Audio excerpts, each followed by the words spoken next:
Oke.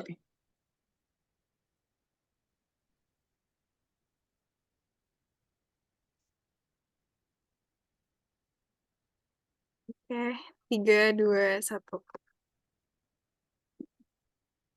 Assalamualaikum warahmatullahi wabarakatuh. Selamat siang, Om Swastiastu, teman-teman dan Bunda Rosa.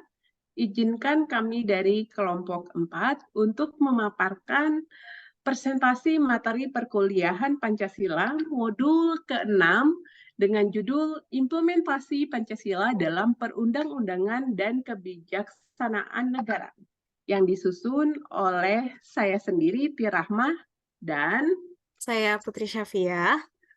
dengan dosen pengampu Dr. Rosmawati Hideriah Panjaitan, SOS MP. Nah, pokok pembahasan untuk materi kali ini adalah yang pertama, Pancasila sebagai sumber hukum negara Republik Indonesia. Dan yang kedua adalah tata urutan perundang-undangan Republik Indonesia. Dan yang ketiga adalah contoh aplikasi Pancasila dalam kebijakan negara. Yang pertama, kita akan mulai dengan pembahasan yang pertama, yaitu Pancasila sebagai sumber hukum negara Republik Indonesia. Pertanyaan yang mungkin sering muncul adalah, apakah Pancasila merupakan dasar hukum tertinggi yang berada di atas Undang-Undang Dasar 1945 dalam hierarki? Nah, sebelum kita menjawab pertanyaan itu, ada baiknya kita mengetahui bahwa Pancasila sebagai dasar negara, falsafah negara ditetapkan pada waktu pembukaan Undang-Undang Dasar 1945 tanggal 18 Agustus 1945. Tetapi Pancasila pertama kali diusulkan itu pada tanggal 1 Juni 1945 dalam rapat BPU PKI oleh Soekarno. Selanjutnya, Pancasila sebagai dasar falsafah atau dasar kerohanian negara. Yang pertama dalam pokok kaidah negara yang fundamental, yaitu pembukaan Undang-Undang Dasar 1945 mempunyai isi yang abstrak, umum, universal, tetap tidak berubah. Jadi yang ada hanya satu dan sama bagi seluruh rakyat, seluruh waktu, biarpun terlepas dari perbedaan-perbedaan yang ada, tidak mempengaruhi apa-apa terhadap Pancasila sebagai dasar atau kerohanian negara. Artinya, jika dilihat secara hierarki, Undang-Undang Dasar 1945 tetap berada di tingkatan tertinggi. Kedudukan Pancasila sebagai sumber segala sumber hukum negara merupakan ground norm atau norma dasar sistem hukum Indonesia yang memberikan arah dan jiwa serta menjadi paradigma norma-norma dalam pasal-pasal Undang-Undang 1945. Pancasila sebagai sumber dari segala sumber hukum atau disebut juga dengan state fundamental norm dipertegas dalam Undang-Undang Nomor 10 Tahun 2004 tentang pembentukan peraturan perundang-undangan, terutama di pasal 2. Nah, selanjutnya akan dijelaskan oleh teman saya, Safia, tentang tata urutan perundang-undangan Republik Indonesia. Silakan, Safia. Oke, terima kasih Kak Rahma. Jadi Bunda Rosa dan rekan-rekan semua, untuk materi selanjutnya itu terkait tata urutan perundang-undangan Republik Indonesia. Jadi dari sudut sejarah, Pancasila sebagai dasar negara pertama-tama diusulkan oleh Soekarno pada sidang BPUPKI tanggal 1 Juni 1945. Itu intinya pada saat itu dibahaslah mengenai Pancasila sebagai dasar negara. Kedudukan Pancasila dalam pembukaan UUD 1945 tidak pernah berubah sebagai dasar negara dan sebagai norma dasar dalam segala peraturan mengenai penyelenggaraan negara. Jadi Undang-Undang 1945 merupakan keseluruhan naskah yang meliputi di dalamnya ada pembukaan yang terdiri dari 4 alinea, kemudian ada juga batang tubuh yang berisi pasal 1 sampai dengan 37, dan ini terdiri dari 16 bab, 3 peraturan peralihan, dan 2 ayat aturan tambahan. Dengan demikian, baik pembukaan UUD 1945, batang tubuh, dan penjelasannya merupakan satu kesatuan yang utuh yang merupakan bagian satu sama lain dan tidak dapat dipisahkan. Dari penjelasan di atas, jelas nih kalau pembukaan UUD 1945 itu mempunyai kedudukan yang lebih tinggi dibandingkan batang tubuh. Nah, di dalam pembukaan ini, terdapat, 3 hal. Yang pertama itu ada dasar negara, Pancasila.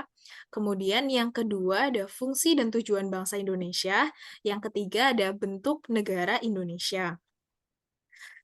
Nah, dari Pancasila ini selanjutnya akan dijelaskan mengenai nilai-nilai Pancasila dalam peraturan perundang-undangan.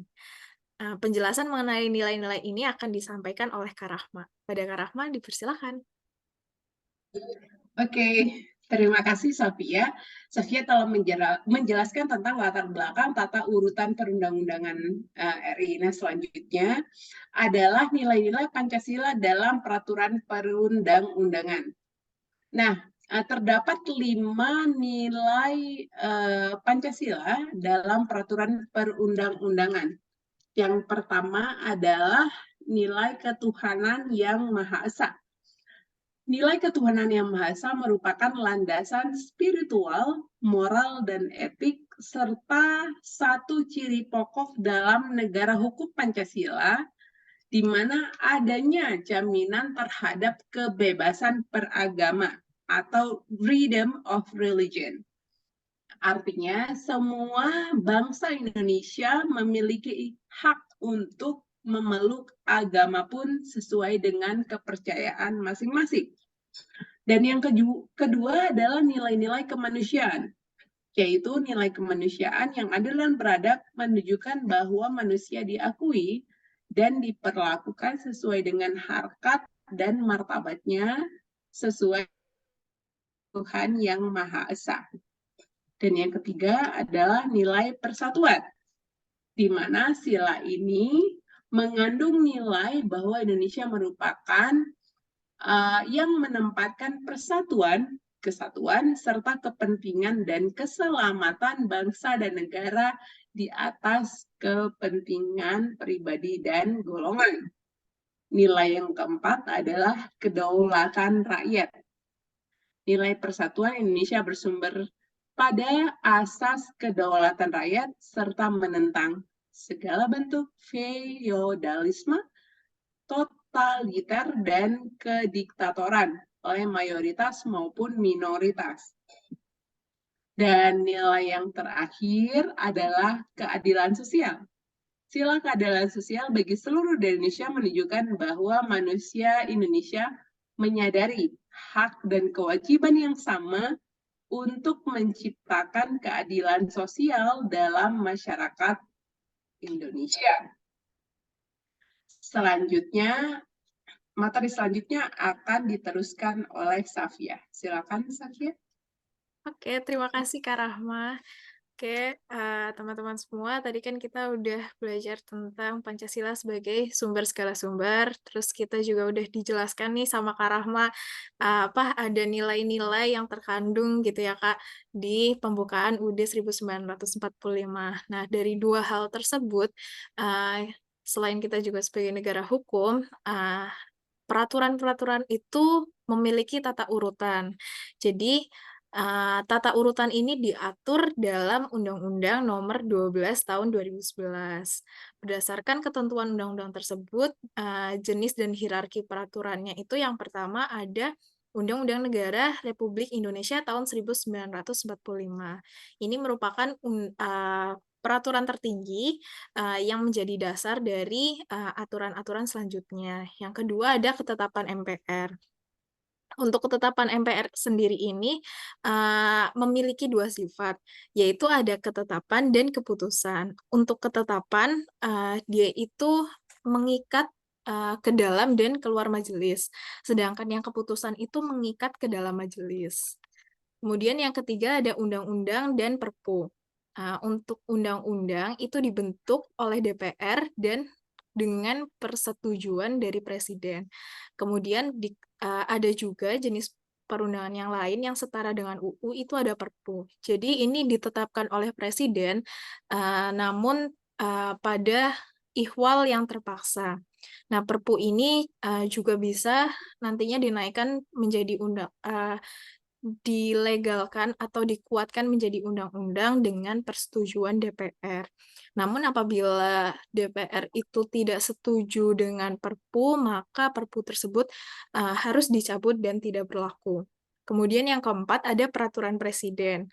Nah, peraturan presiden ini merupakan peraturan yang ditetapkan oleh presiden untuk menjalankan, aturan-aturan atau ya, aturan-aturan dalam peraturan perundang-undangan yang lebih tinggi.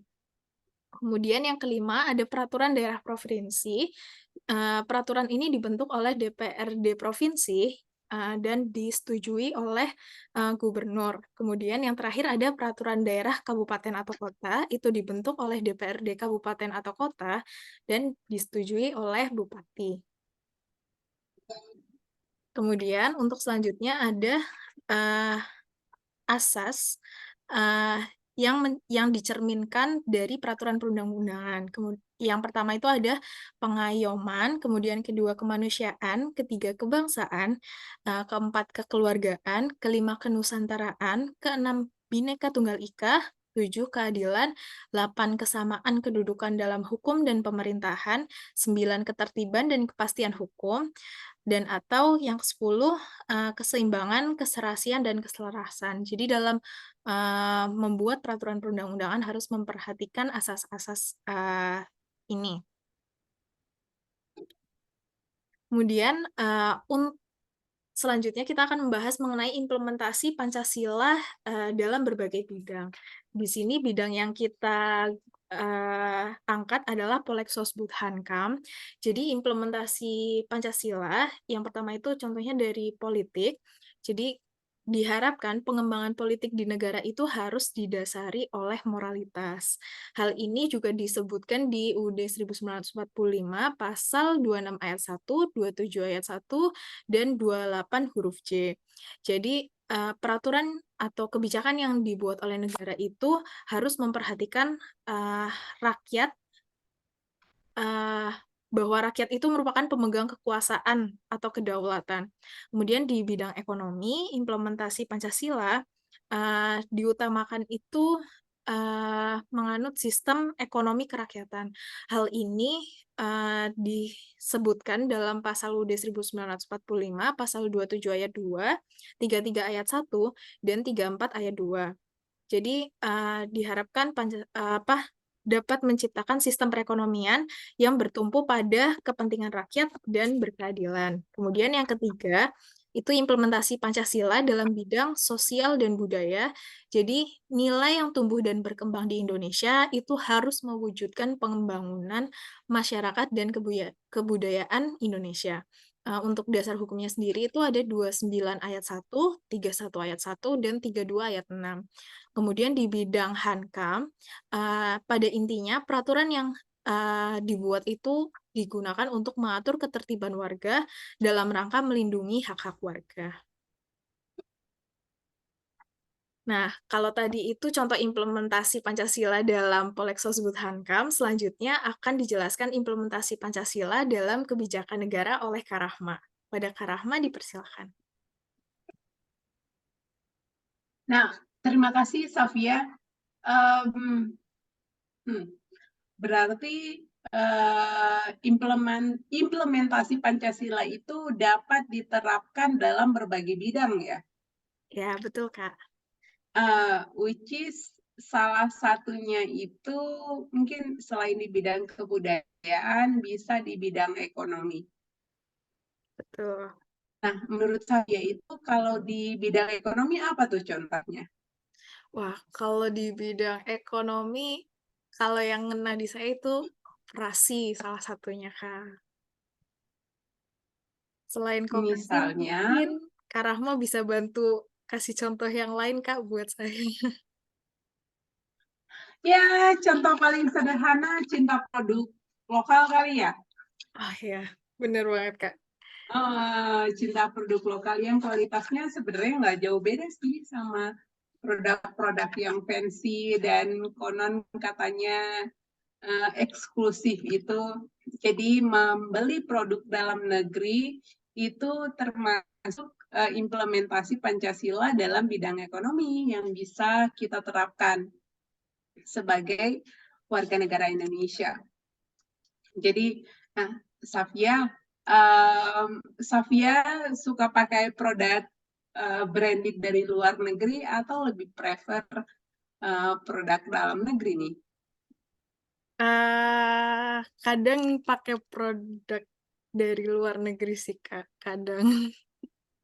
Oke, so jadi intinya adalah salah satu implementasi Pancasila dalam bidang ekonomi adalah dengan membeli produk dalam negeri atau juga bisa kerjasama ekspor impor.